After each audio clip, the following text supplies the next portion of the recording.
Hello, and welcome back to An Old Man Watches, where today I'm going to be talking about three movies that aren't adaptations of Mary Shelley's Frankenstein, but which all owe a major creative debt to that famous 19th century novel.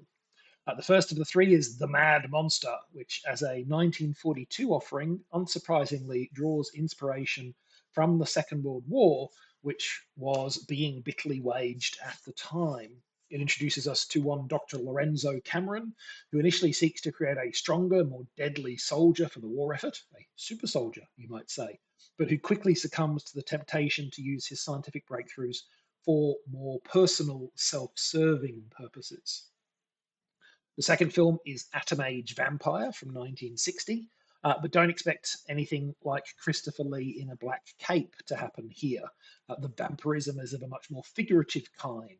You see, in this film, a revolutionary medical breakthrough allows Dr. Alberto Levin to restore the lost beauty of a young woman who was disfigured in a car accident. But when the benefits of the treatment begin to fade, Dr. Levin's infatuation with his attractive patient leads him to resort to drastic measures to preserve his creation. And then last of all, we have the deliriously goofily named The Manster, which you can also find under the decidedly less fun title of The Split. And in this movie, news correspondent Larry Stanford finds himself the unwilling subject of a bizarre experiment by the reclusive scientist Dr. Robert Suzuki. And I think I can safely say that of the three films, this is definitely the most fun to watch. A campy horror flick that offers both unintentional comedy as well as, albeit much less often, the occasional moment of genuine creepiness. So, though their release dates are spread over roughly 20 years, all three of these films share similar features outside of their debt to Frankenstein, both in terms of the on screen product and the behind the scenes production.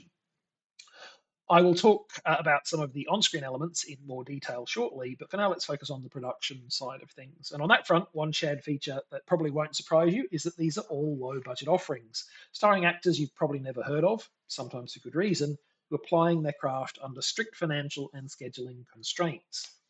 Now, as is often the case with such releases, all three films also saw several releases, which probably contributed to the fact that they have all ended up in the public domain under US law.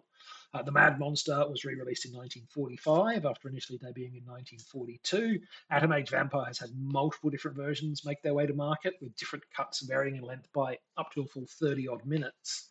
And The Manster, meanwhile, was a 1959 release in Japan, 1962 in the US, and can now be found in both a 1972-minute version and a 67-minute one.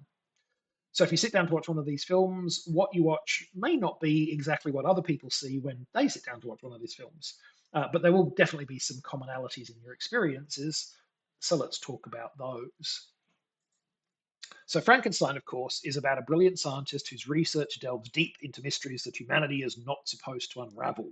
His discoveries lead to the creation of what he sees as a monster, and spurred by his revulsion, he commits acts that might cause the reader to wonder who the real monster actually is.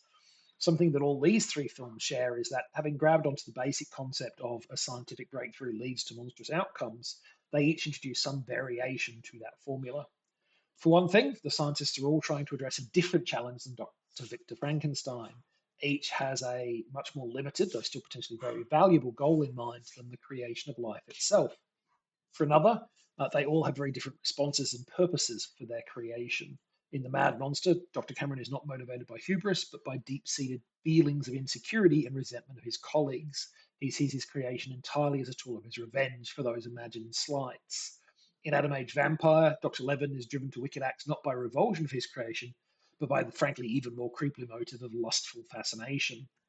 And Dr. Suzuki, finally, never sees his creation as anything more than a test subject and is entirely unconcerned as to whether said test subject may harbour rather more antagonistic feelings towards him.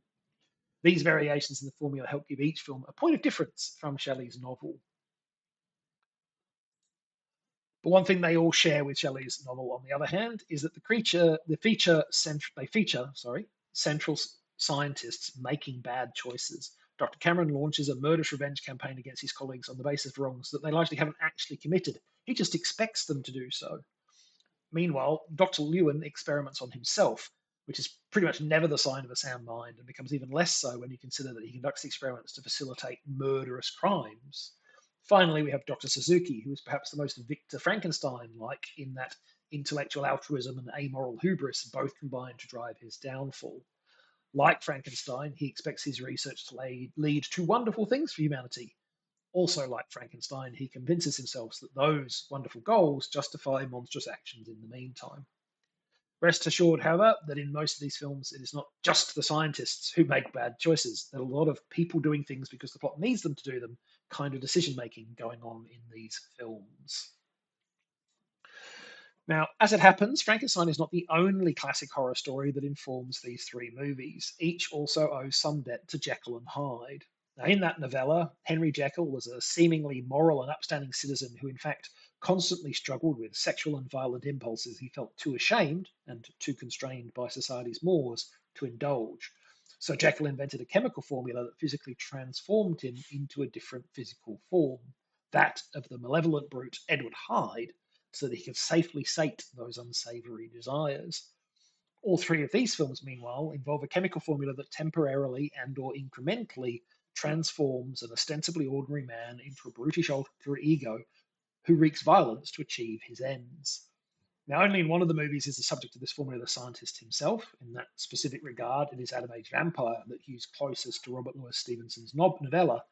But when it comes to thematic parallels, it is the Manster that shows the greatest debts to Jekyll and Hyde. Once afflicted with Suzuki's serum, Larry Stanford is not just subject to fits of violent rage, but slowly begins to evidence two very distinct personalities. These personas, in fact, have not just psychological manifestations, but also physical ones. And the climax of the film revolves around an effort to finally split the man from the monster. This distinct physical embodiment of a malevolent alter ego is a core concept of Jekyll and Hyde, and the echoes of that work are strong in this film. Now, of course, at the end of the day, the big question is whether or not you should watch any of these three movies, and I think the answer in two cases is pretty simple. Neither the Mad Monster nor Atom Age Vampire are worth your time, in my opinion. For the Manster, it's a little bit more challenging to be sure. I enjoyed the movie as a schlocky bit of overwrought, nonsensical, low-budget claptrap.